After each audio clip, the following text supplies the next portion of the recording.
시청자 여러분 안녕하십니까? 김희선입니다. 안녕하십니까? 노준영입니다. 검찰이 위례 대장동 신도시 개발 의혹과 관련해 더불어민주당 당산의 민주연구원에 대한 압수수색에 나섰지만 민주당 측의 거부로 불발됐습니다. 네, 그렇습니다. 이재명 더불어민주당 대표는 국민이 맡긴 권력을 야당 탄압에 초유의 야당 중앙당사 압수수색에 소진하고 있다는 사실이 참으로 안타깝다며 역사가 퇴행하고 있다고 말했습니다. 한편 서울중앙지검 수사팀은 입장문을 내고 이번 압수수색은 정당에 대한 것이 아니라 불법 자금 수수 혐의자가 사용하는 사무실에 국한된 것이라며 적법하게 집행되는 것인 만큼 관계자들의 협조를 기대한다고 당부했습니다. 정진석 국민의힘 비상대책위원장도 더불어민주당이 검찰 압수수색을 저지하고 나선 데 대해 떳떳하다면 문을 열고 정당한 법 집행에 응하라고 말했습니다. 이 시각 주요 뉴스입니다. 내년부터 국가 정부 부처와 지자체 등 공공기관에서 전기차나 수소차 등 무공해차로 불리는 저공해차만 구매하거나 임차할 수 있게 하는 개정안이 입법 예고됐습니다. 이로써 공공기관의 자동차 의무구매 임차 대상을 제1종에서 3종 저공해 자동차에서 제1종 저공해 자동차로 일원화하며 의무구매 임차 비율은 현행 80%에서 100%로 상향하게 됩니다.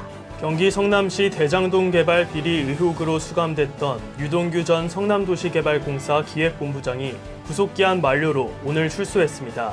그는 김용 민주연구원 부원장 관련 취재진의 질문에 죄송하다는 말만 반복한 뒤 택시를 타고 구치소 앞을 떠났습니다.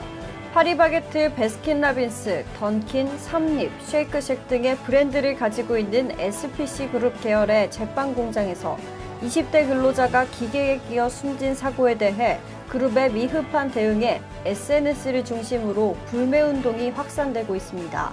일각에서는 불매운동의 피해는 가맹점주와 근무자가 온전히 받는다며 불매운동에 감론을 박이 일고 있습니다. 서울 강남 재건축의 상징인 대치동 음마아파트가 재건축 추진 19년 만에 서울시 심의를 통과했습니다.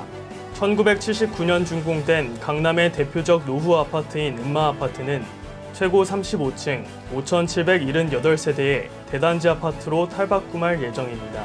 빙과업체 빅4인 빙그레, 롯데푸드, 롯데제과, 혜태제과식품 임원들이 아이스크림 가격 담합 혐의로 기소됐습니다. 검찰은 이 사건은 역대 식품 담합 중 최대 규모이자 최장기간 담합 사건이고 담합이 실제 아이스크림 가격 상승으로 이어져 국민의 가계 부담에 가중했다고 말했습니다. 권도영 테라폼레스 대표가 기존에 머물던 싱가포르를 떠나 두바이 공항을 거쳐 제3국으로 이동한 것으로 알려졌습니다.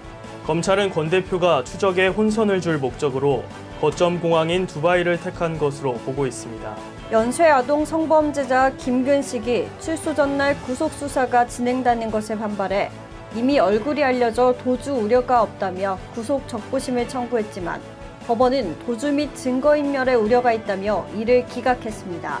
한편 인천지방경찰서에 2002년에 김근식으로 추정되는 사람에게 성추행을 당했다며 추가 신고가 들어왔는데 공소시효가 만료돼 실질적인 처벌은 어렵지만 경찰은 정식으로 신고가 접수되면 사실을 확인해보겠다고 밝혔습니다. 조 바이든 미국 대통령이 올해 최대 규모인 전략 비축유 1,500만 배럴을 추가 방출하기로 했습니다. 민주당 지지세가 주춤하자 유가를 잡아 다음 달 8일 중간선거에서 유리한 국면을 조성하려는 의도로 분석됩니다. 작년 10월 21일에 시행된 스토킹 처벌법. 1년이란 시간 동안 스토킹 범죄는 꾸준히 증가했고 지난달에는 신당역 살인 사건도 일어났죠. 이에 법무부가 스토킹 처벌법 개정안을 입법 예고했는데요. 개정안에는 어떤 내용이 들어있었나요? 네, 우선 반의사 불벌죄 조항을 없앴습니다. 현행법에는 피해자가 원하지 않으면 재판을 넘길 수 없었는데요. 이것이 2차 가해로도 이어지자 피해자 의사와 상관없이 처벌하기로 했습니다. 네, 또 스토킹 초기 범행을 막기 위해 잠정 조치를 받은 스토킹범에게 위치 추적 전자발찌를 채우기로 했는데요.